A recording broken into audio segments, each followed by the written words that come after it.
Hello students, आप सबको अपने चैनल में स्वागत करती हूँ। आज के वीडियो क्लास 10th का साइंस जो कि हम लोग बायोलॉजी प्रैक्टिस सेट शुरू किए थे, ठीक है ना। यानी कि प्रीवियस ईयर क्वेश्चन और आने वाले जो भी संभावित प्रश्न हैं उन प्रश्नों को हम लेकर आए थे चैप्टर वाइज। तो बायोलॉजी से शुरू किए थे, ठीक है। तो आज हम बायोलॉजी का लास्ट चैप्टर पढ़ेंगे। उससे पहले जो है बिल्कुल हम चैप्टर वाइज, जैसे जैव प्रक्रम, बायोलॉजी जैव प्रक्रम, दूसरा चैप्टर जो हम लोग पढ़े थे नियंत्रण एवं समन्वय, ठीक है। इसका जितना भी क्वेश्चन है उसको हम कंप्लीट ऑब्जेक्टिव क्वेश्चन है ना कवर किए थे। उसके बाद तीसरा अध्याय हम देखे थे कि जीव जनन कैसे करते हैं। उसके बाद चौथा अध्याय देखे थे हम आनुवांशिकता एवं जैव विकास, ठीक है। उसके बाद पांचवा अध्याय में हम देखे थे हमारा पर्यावरण, ठीक है। आज का हम इस अध्याय वीडियो में देखेंगे अध्याय 6 प्राकृतिक संसाधनों का प्रबंधन, ठीक है। यदि इसका आप ऑब्जेक्टिव प्रैक्टिस नहीं किए हैं बायोलॉजी का, तो आप चैनल पर प्लेलिस्ट बना हुआ है, आप वहां से जाके ऑब्जेक्टिव क्वेश्चन प्रैक्टिस कर सकते हैं। आप चाहे क्लास 10th में हो या फिर किसी भी एग्ज़ाम की तैयारी कर रहे हैं, आप एनसीईआरटी साइंस पढ़ रहे हैं, तो आपके लिए ये वीडियो काफ़ी हेल्पफुल होगा, क्योंकि ये ऑब्जेक्टिव बिल्कुल सटीक है ना क्वेश्चन चुना हुआ है, तो आप प्रैक्टिस कर सकते हैं। तो चलिए बिना देरी के शुरू करते हैं आज का प्रैक्टिस सेशन, यानी कि प्राकृतिक संसाधनों का प्रबंधन, ठीक है। पहला प्रश्न देखते हैं, इसमें क्या है कि निम्न में से कौन प्राकृतिक संसाधन नहीं है, ठीक है ना। प्राकृतिक संसाधन वैसे संसाधन होती है जो कि हमें प्रकृति से मिलती है, जैसे कि पेड़ पौधे है ना, नदी, झरना, पहाड़, ये सभी प्राकृतिक संसाधन हैं। तो इनमें से जैसे वायु है, मृदा है, जल है, ये सभी क्या है, प्राकृतिक संसाधन है। जबकि जीवधारी जो है वो प्राकृतिक संसाधन नहीं होगा, ठीक है ना। जीवधारी प्राकृतिक संसाधन के हिस्सा है, बट वे स्वयं संसाधन नहीं है, है ना। वो संसाधन का क्या करते हैं, यूज करते हैं जीवधारी। इसीलिए ऑप्शन के अनुसार ये प्राकृतिक संसाधन 1 का है ना, डी सही आंसर हो जाएगा, ठीक है। फिर दूसरा क्वेश्चन, यूरो 2 का संबंध है। यूरो 2 का संबंध किससे है, तो इसको वायु कंट्रोल करने के लिए, यानी कि वायु प्रदूषण को रोकने के लिए जो है यूरो 2 का संबंध है। तो इसका 2 का राइट आंसर हो जाएगा ए नंबर। फिर नेक्स्ट क्वेश्चन, निम्न में से कौन एक भूमिगत जल का उदाहरण है। देखिए, भूमिगत जल यानी कि भूमि के है ना, भूमि को खोद कर जो हम लोग जल निकालते हैं, जैसे कि हम लोग कह सकते हैं कुआं। देखिए, ऑप्शन के अनुसार सभी हम 1 मिनट के लिए हम लोग सोच सकते हैं कि नदी, तालाब, समुद्र, ये सभी तो भूमि है ना, भूमि के अंतर्गत ही है। तो इसको भूमि जल क्यों नहीं कहेंगे, क्योंकि नदी, तालाब, समुद्र जो है वो खुद हम लोग खोद कर नहीं बनाते हैं, ये क्या है, मतलब सतह में है ना, सतही जल के उदाहरण हो जाएगा ये सभी, भूमि के सतही जल के अंदर। लेकिन सबसे अच्छा भूमिगत जल के उदाहरण हो जाएगा कुआं, है ना। 3 का बी सही आंसर हो जाएगा। फिर 4 नंबर, निम्न में से कौन एक उभयलिंगी जंतु है। उभयलिंगी जंतु क्या होते हैं कि जिसके बॉडी में, शरीर में नर और मादा दोनों भाग होते हैं, ठीक है ना। तो इसके सबसे अच्छा उदाहरण जंतु में केचुआ को देखने को मिलते हैं, है ना। उसमें खंड पाए जाते हैं उसके शरीर में, और उस प्रकार उसके प्रति अलग अलग खंड में नर और मादा पाए जाते हैं, ठीक है। तो इस प्रकार 4 का राइट आंसर हो जाएगा ए नंबर। फिर 5 नंबर, कोलीफॉर्म है। कोलीफॉर्म क्या है, वायरस से, कवक है, जीवाणु है, इनमें से कोई नहीं। तो कोलीफॉर्म जो है वो एक बैक्टीरिया है, एक प्रकार का, यानी कि जीवाणु है, जो कि हमारे जीव जंतु या फिर मनुष्य के आंतों में पाए जाते हैं ना। ये पाचन तंत्र में से संबंधित है, ठीक है, कोलीफॉर्म।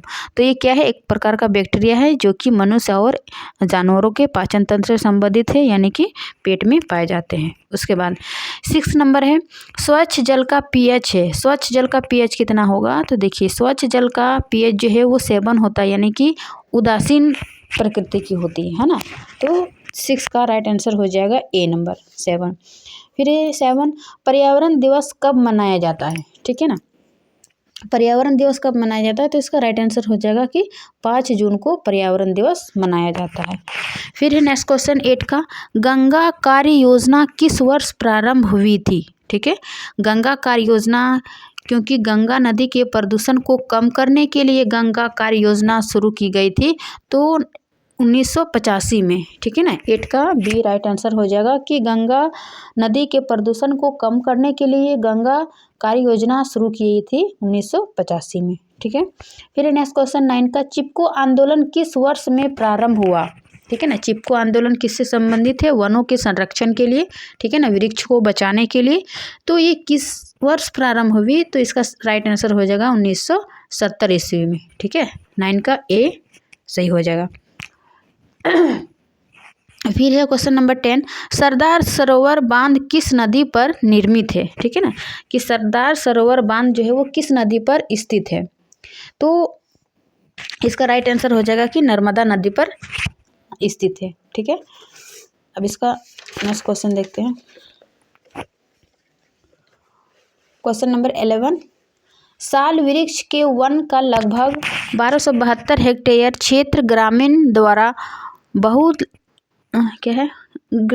द्वारा बहुत बुरी तरह से निम्नलिखित होने से बचाया गया।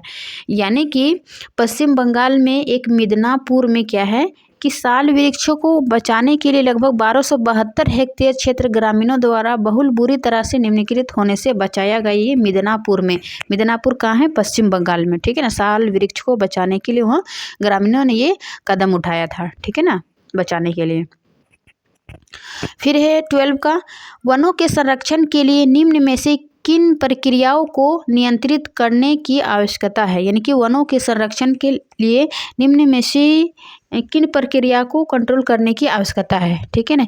क्या है, पेड़ों की अंधाधुंध कटाई, अतिचारण, खनन, ये सभी क्या है, किन प्रक्रियाओं को कंट्रोल करने की आवश्यकता है। तो देखो, पेड़ों की अंधाधुंध कटाई नहीं की जा सकती, इससे क्या होगा, वन संरक्षण प्रभावित होगा। फिर ये अतिचारण यानी कि पशुओं से जो अधिक है ना अतिचारण कर देते हैं, वो भी नहीं करना है। खनन यानी कि जो कि उद्योग वगैरह ये सब करने के लिए खनन करते हैं, तो ये सभी मतलब कंट्रोल करना होगा वन संरक्षण को बचाने के लिए, वनों को बचाने के लिए, ठीक है। तो 12 का राइट आंसर डी हो जाएगा कि इनमें से सभी आवश्यकता है वनों के संरक्षण के लिए। फिर 13 क्वेश्चन कि वे पदार्थ जो जैविक प्रक्रम द्वारा अपघटित हो जाते हैं कहलाते हैं। देखिए, पर्यावरण चैप्टर में ये हम पढ़ा चुके थे कि जैव अपघटन के आधार पर 2 प्रकार के हैं, जैव मतलब बायोडिग्रेडेबल जो जैव अपघटित हो जाते हैं, और नॉन बायोडिग्रेडेबल और जैव है ना जो अपघटित नहीं होते हैं, जैव निम्नकर्णी। तो जो अपघटित हो जाते हैं उसको कहते हैं जैव निम्नकर्णी, जैसे कि कचरा वगैरह हो जाएगा है ना, फलों के छिलके, सब्जी वगैरह, ये सब के क्या होते हैं, अपघटित होने वाले पदार्थ हैं। जबकि अजैव निम्नकर्णी हो जाएगा प्लास्टिक, शीशा, कि वो सब जो है वो अपघटित नहीं होते हैं, ठीक है ना। तो 13 का राइट आंसर हो जाएगा ए। फिर 14 का, पर्यावरण को बचाने के लिए 3 प्रकार के आर का प्रयोग किया जाता है, ठीक है ना। सामान्यतः 3 है लेकिन 5 भी हम पढ़ते हैं कि पर्यावरण को बचाने के लिए 3 प्रकार का आर प्रयोग किया जाता है। वो आर क्या है, ठीक है ना। तो आर देखिए, रीड्यूस, रिसाइकिल, रीयूज। रीड्यूस मतलब होता है कि कम करना है ना, इसका यूज़ कम से कम करना, जितना हमें आवश्यकता है उतना ही करना चाहिए। हम मनुष्य क्या करते हैं, लालच में आवश्यकता से अधिक यूज करते हैं, इसीलिए ये 3 प्रकार के आर का यूज किया कि कम यूज करना, रीड्यूस, ठीक है ना। फिर रिसाइकिल क्या है कि पुनः चक्रण, जिस चीज़ को यूज़ कर रहे हैं उसको पुनः चक्रण करना चाहिए है ना, उसको बार बार यूज करना चाहिए, फिर से यूज करना चाहिए। रीयूज़ मतलब पुनः उपयोग, उसको हम रिसाइकल करके पुनः उपयोग कर सकते हैं। जैसे कि कोई प्लास्टिक की है ना सामान टूट जाती है तो उसको कचरे वाले को हम लोग दे देते हैं, कबाड़ वाले को, लेकिन वो उसको फिर से वो रिसाइकिल करके उसको पुनः यूज़ लायक कुछ भी पदार्थ जो है वस्तु बना देते हैं है ना, जो कि हम लोग फिर से यूज करते हैं, रीयूज़।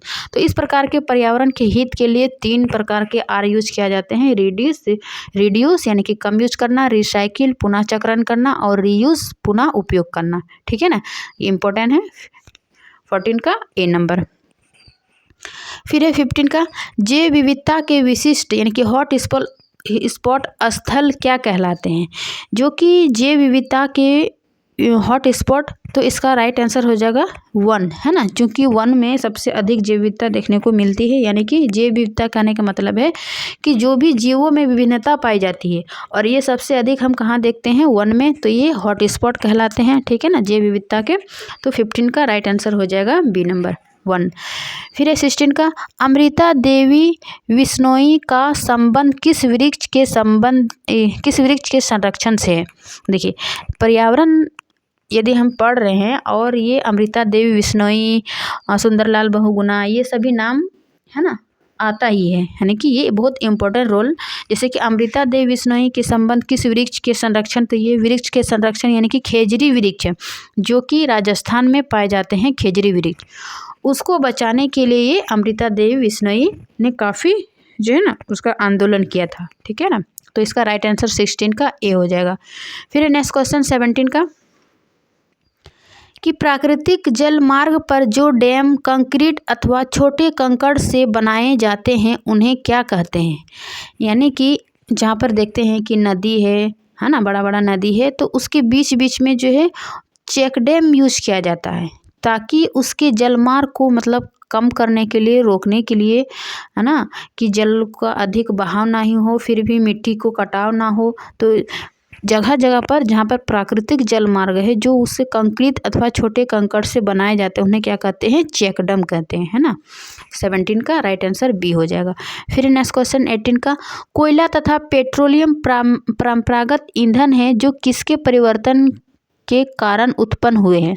यानी कि सबसे पहला कि कोयला तथा पेट्रोलियम जो है वो परंपरागत ईंधन है। ठीक है ना, ईंधन दो प्रकार के होते हैं, परंपरागत और गैर परंपरागत। तो कोयला और पेट्रोलियम जो है वो परंपरागत ईंधन है, जो कि ये किसके परिवर्तन के कारण बनता है ना, किसके परिवर्तन के कारण उत्पन्न होता है।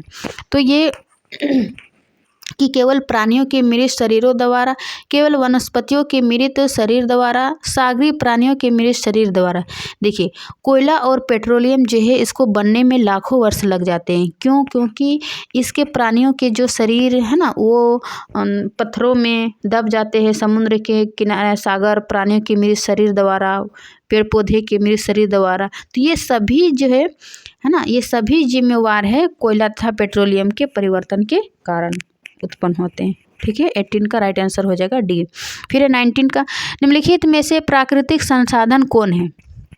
देखिए कि प्राकृतिक संसाधन क्या है, मृदा है, जल है, वन है, इसका राइट आंसर हो जाएगा ये सभी, यानी कि जो खुद प्राकृतिक नेचर ने हमें दी है। ठीक है ना, तो राइट आंसर 19 का डी हो जाएगा। फिर है 20 का, निम्नलिखित संसाधनों में से किन्हें संपोषित रूप से उपयोग करने की आवश्यकता है। देखिए संपोषित रूप से, संपोषित करने का मतलब है कि उसको ऐसा यूज करें, जैसे वर्तमान में हम उसको ऐसा यूज करें ताकि हम अपने भावी पीढ़ी के लिए, है ना, नेक्स्ट पीढ़ी के लिए हम उसको बचा के रख सके, वो हमारी पीढ़ी जो है, अगली पीढ़ी उसको देख सके, उसका यूज कर सके, उसका उपभोग कर सके, है ना। तो इसलिए बोलता है कि किन्हें संपोषित रूप से उपयोग करने की आवश्यकता है। तो इसका राइट आंसर हो जाएगा 20 का डी नंबर। चूँकि पेट्रोल, कोयला, वन ये क्या है, अंधाधुंध यूज़ नहीं करना चाहिए, है ना, हमें कि जितनी आवश्यकता है उतने ही यूज करना चाहिए, ताकि हम उसको संपोषित कर सकते अगले पीढ़ी के लिए। ठीक है ना, तो इसका राइट आंसर हो जाएगा, कहाँ पढ़ रहे थे, 20 का कोयला, पेट्रोलियम, वन, उपर्युक्त सभी। फिर नेक्स्ट क्वेश्चन 21, विश्व में कितने प्रतिशत भाग में जल पाया जाता है। तो इसका देखिए कहीं कहीं हम पढ़ते हैं 71, 70, तो ऑप्शन के अनुसार यहाँ पर 70 है, तो हम 70% लगा देंगे। ठीक है ना, कि 70% जल प्रतिशत पाया जाता है। कहीं 71 रहेगा तो 71 भी हम लगा सकते हैं। ठीक है, फिर नेक्स्ट क्वेश्चन 22, निम्न में से सबसे ऊंचा बांध कौन है। ऊंचा बांध, तो इसका राइट आंसर हो जाएगा ये टिहरी बांध जो है वो सबसे ऊंचा बांध है। टिहरी बांध कहाँ है, तो उत्तराखंड में। ठीक है, भागीरथी नदी पर, उत्तराखंड में भागीरथी बांध पर ये टिहरी नदी है और ये सबसे ऊंचा बांध है। 23, गंगा नदी की लंबाई है, गंगा नदी की लंबाई क्या होगा, लगभग 2500 किलोमीटर या फिर 25-25 किलोमीटर ऐसा है ना। तो ऑप्शन के अनुसार हम 2500 किलोमीटर है, यदि ऑप्शन में 25-25 किलोमीटर रहता तो हम उसको टिक करते। 24, टिहरी बांध का निर्माण किस प्रदेश में किया गया है। अभी बताए थे टिहरी बांध का उत्तराखंड में, है ना, भागीरथी नदी पर। तो 24 का बी राइट आंसर हो जाएगा। फिर नेक्स्ट क्वेश्चन 25, उभयलिंगी जंतु कौन नहीं है। उभयलिंगी जंतु हम अभी क्या देखें, केचुआ था, और कौन नहीं है। ठीक है, तो इसका राइट आंसर हो जाएगा ये मछली जो है उभयलिंगी जंतु नहीं है, बाकी केचुआ, कृमि, है ना, ये सभी अर्थोपोडा के अर्थवर्म केचुआ है ना, उसके अंतर्गत कृमि, हाइड्रा, ये सभी उभयलिंगी जंतु है, जबकि मछली जो है उभयलिंगी जंतु नहीं है। उभयलिंगी जंतु में हम क्या देखे थे, जिसके बॉडी पे, शरीर पे नर और मादा दोनों भाग होते हैं, प्रजनन रहते हैं, ठीक है ना, उसको उभयलिंगी जंतु कहते हैं। 26 प्राकृतिक चयन का सिद्धांत किसने दिया? प्राकृतिक चयन का सिद्धांत ये डार्विन ने दिया था। नेक्स्ट टॉपिक चैप्टर में भी हम लोग पढ़े थे। 27 प्रकृति में पाया जाने वाला सबसे महत्वपूर्ण अजैवी संसाधन निम्न में से कौन है? अजैवी, ठीक है ना। तो प्राकृतिक के दो घटक है, जैविक और अजैविक। जैविक से संबंधित है जितने भी जीवित हैं, जैसे जल, वन, कोयला, पेट्रोलियम, ठीक है। तो अजैवी क्या हो जाएगा? जल, जबकि वन के अंतर्गत ये जीव आते हैं, कोयला, पेट्रोलियम जीव से ही बने हैं ना, जंतु से। अभी हम क्या पढ़े थे कि मृत प्राणियों के शरीर से, वनस्पतियों के मृत के शरीर से। तो प्रकृति में पाए जाने वाले सबसे महत्वपूर्ण अजैविक संसाधन निम्न में से कौन है? ऑप्शन के अनुसार राइट आंसर ए हो जाएगा, जबकि ये सभी कहीं ना कहीं जीवों से संबंधित है, ठीक है। तो 27 का राइट आंसर ए। 28 200 सेंटीमीटर से अधिक वार्षिक वाले क्षेत्रों को कहते हैं, यानी कि 200 सेंटीमीटर से अधिक जहाँ पर वर्षा होती है उस क्षेत्र को क्या कहते हैं? तो उस क्षेत्र को जो है वो नम क्षेत्र कहते हैं ना, नमी क्षेत्र, क्योंकि 200 सेंटीमीटर से अधिक वर्षा हो रही है। 29 हिमाचल प्रदेश में स्थानीय सिंचाई की व्यवस्था को किस नाम से जाना जाता है? ठीक है, हिमाचल प्रदेश के स्थानीय सिंचाई की विधि को, है ना, व्यवस्था को किस नाम से जाना जाता है? तो इसका राइट आंसर होगा कुल के नाम से जाने जाते हैं। फिर नेक्स्ट क्वेश्चन 30, चिपको आंदोलन के अग्रणी नेता कौन थे? अभी हम बताए थे कि पर्यावरण चैप्टर से संबंधित पढ़ेंगे, प्राकृतिक संसाधन, यदि हम अमृता बिश्नोई और सुंदरलाल बहुगुणा ये सभी का नाम हम नहीं पढ़ेंगे तो ये पर्यावरण चैप्टर अधूरा सा लगता है, ठीक है ना। तो चिपको आंदोलन किससे अग्रणी नेता पूछ रहा है तो ये सुंदरलाल बहुगुणा हो जाएगा। और चिपको आंदोलन किससे संबंधित था? वन के संरक्षण के लिए, खासकर वृक्ष के, ठीक है ना, वृक्ष के संरक्षण के लिए ये सुंदरलाल बहुगुणा ने चिपको आंदोलन चलाया था, यानी कि वनों से ये चिपक गए थे और उसको काटने से रोका, तो इस प्रकार इसका आंदोलन चिपको आंदोलन पड़ गया। 30 का ए नंबर। 31 जैव निम्नीकरण अपशिष्ट निम्न में से कौन है? ठीक है ना, जैव निम्नीकरण अभी हम क्या बताए थे कि जो अपघटित होने वाले पदार्थ को जैव निम्नीकरणीय पदार्थ कहते हैं, जैसे कि मल मूत्र हो गया, वाहित मल हो गया, पेड़ पौधे के मृत शरीर, ये सभी क्या है? अपघटित होने वाले पदार्थ हैं, तो इसको जैव निम्नीकरणीय अपशिष्ट कहेंगे, ठीक है। इनमें से सभी 31 का राइट आंसर हो जाएगा। 32 जैव अनिम्नीकरणीय अपशिष्ट निम्न में से कौन है? देखिए, सीसा, आर्सेनिक, रेडियोधर्मिक पदार्थ, इनमें से सभी जो है जैव अनिम्नीकरणीय अपशिष्ट पदार्थ है, ठीक है ना। 32 का डी राइट आंसर हो जाएगा। 33 जल दिवस कब मनाया जाता है? ठीक है, देखिए ऑप्शन में तो कहीं नहीं है कि 22 मार्च को जल दिवस मनाया जाता है, लेकिन यहाँ 23 मार्च दिया हुआ है, 23 अप्रैल, 20 मार्च, 20 अप्रैल, तो आप लोग ऑप्शन के अनुसार देख लीजिएगा कि जल दिवस जो है वो 22 मार्च को मनाया जाता है और 22 मार्च को एक बिहार दिवस भी मनाया जाता है, 33 का, ठीक है। 34 कोलीफॉर्म मनुष्य के शरीर में कहाँ पाया जाता है? अभी कोलीफॉर्म बताया थी, कोलीफॉर्म क्या है? ये एक प्रकार के बैक्टीरिया है जो कि मनुष्य के आंतों में पाए जाते हैं, है ना, आंतों से संबंधित है, पाचन तंत्र से। 34 का राइट आंसर ए हो जाएगा। फिर नेक्स्ट क्वेश्चन 35, भारत सरकार ने बाघ संरक्षण योजना कब प्रारंभ की थी? यानी कि बाघ को बचाने के लिए भारत सरकार ने 1973 में बाघ संरक्षण परियोजना चलाई गई थी, ठीक है। तो 1973 ऑप्शन में नहीं है, साइड में हम लिख दिए, ठीक है, इसको अपने तरीका से देख लीजिएगा। उसके बाद 36 निम्न में से कौन सा पर्यावरण अनुकूलन नहीं है, यानी कि पर्यावरण के हित में नहीं है?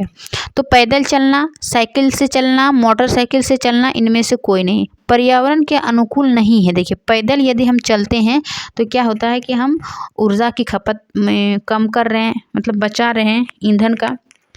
साइकिल से चलाना, ये भी क्या कर रहे हैं, मतलब पेट्रोल वो सब ईंधन का यूज़ नहीं कर रहे हैं। मोटरसाइकिल से चलाना, ये हम इसमें ईंधन का यूज़ कर रहे हैं, तो ये जो है पर्यावरण के में हित में नहीं होगा। बाकी पैदल चलना, साइकिल चलना, ये पर्यावरण के संरक्षण या फिर हित में होगा, ठीक है ना। तो राइट आंसर 36 का सी हो जाएगा।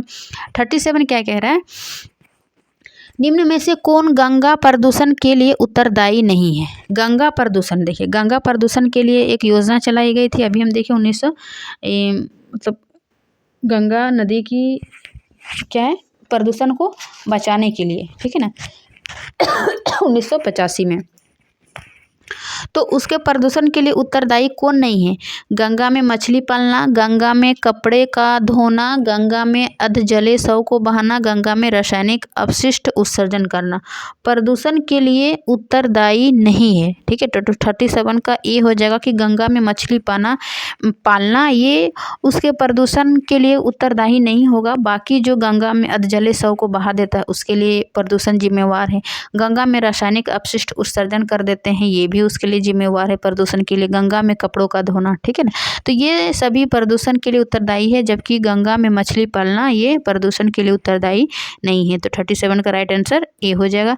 38 का सुरंगम किस राज्य की जल संग्रहण व्यवस्था है ना, जल संग्रहण की व्यवस्था है, सुरंगम नाम है, तो किस क्षेत्र में? तो इसका राइट आंसर हो जाएगा 38 का केरल में, है ना, केरल का ये सुरंगम जल संग्रहण की व्यवस्था है।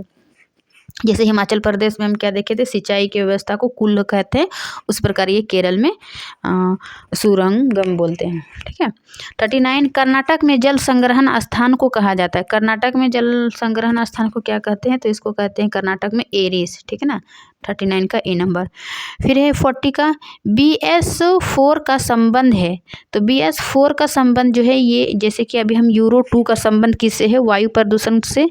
तो BS4 भी जो है वायु प्रदूषण से ही संबंधित है, क्योंकि वायु प्रदूषण के कंट्रोल करने के लिए इसका संबंध है, उसको बनाया गया था BS4 या फिर यूरो 2।